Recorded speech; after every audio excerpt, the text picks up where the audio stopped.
kunstiklassist on varastatud optimaalchatist. Kooli juhtkond kahtlustab, et siin on Miss Tarvuse karvane käsimängus. Miss Tarvuse kohkunud ja ühed päevast ilmest võib välja lugeda, et tegu on hoopiski menopaasiga. Anekdoot elust enesest. Ryan'i seksuaalse orientatsiooni otsingud veel piastavad. Vaimse ülehinge all murdunud alaealine viidi haiglasse, kui ta nägi peatudes Ryan oma õeriideid selga proovis. Kuuldavasti Ryan sellest terve nahaga ei pääsenud. Tagasi Miss Tarvuse juurde. Kooli peal levib kõlakas, et Miss Tarvus on hoopiski mees, kellel õpilastel, kelle lisainformatsiooni pole, andke sellest kooliraadiole teada.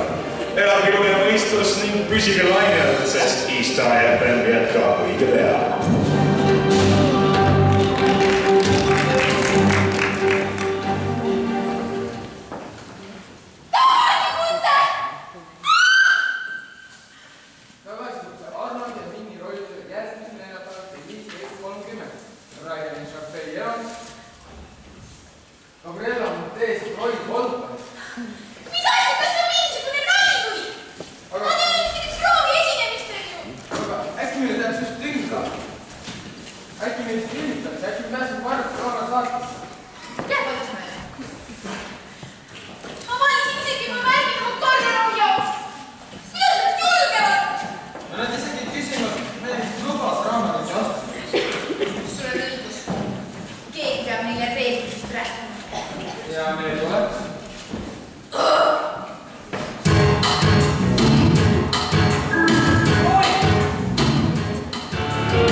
jah, seke küpsed, kreembrülee. Aga mis see on? Kreemine koht on nii hea. Proovi. Jää vait, seke. Kas sa ei saa aru, mis siin toimub? Meie tiim laguneb selle sinu loolumise asja pärast. Ja nüüd draamaajukad ja nohikud mõtlevad, et nad võivad meiega rääkida. Vaata, rulatajad segunevad meie. Jaa. Inimesed teevad teisi asju. Asju, mis ei ole nende asjad. Samal ajal, kui sina mõtled enda viisidele ja nootidele, on meil finaalmäng järgmisel nädalal. Lähme enne korpus küll. Mis sa arvad, kus Šapeil on väga paha? Vaata, mitte keegi ei ole sellele tüdrukule muusikalist ära tegevatest lasteaiast. No ma ju ei üritanud, kellele see ära teha. Lihtsalt laulus sinna. Sellest saab teda ei leina. Ma ütlen, kui see tüdruk leiaks viisi, kuidas korraga mängida Roomiat ja Juliat, oleks ta oma neid ka. See oli lihtsalt kurb. Ma teadsin neid istikule. Kas sa oled kunagi tundnud, et su sees oleks nagu mingi teine inimene, kes ootab õiget hetke, et välja pääseda? Ei ole.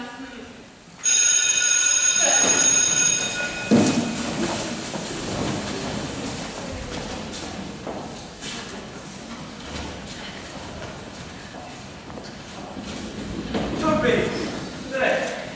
Ma kuulsin, et Troias oled sinu näidendus. Troi kontor ei ole minu näidendus.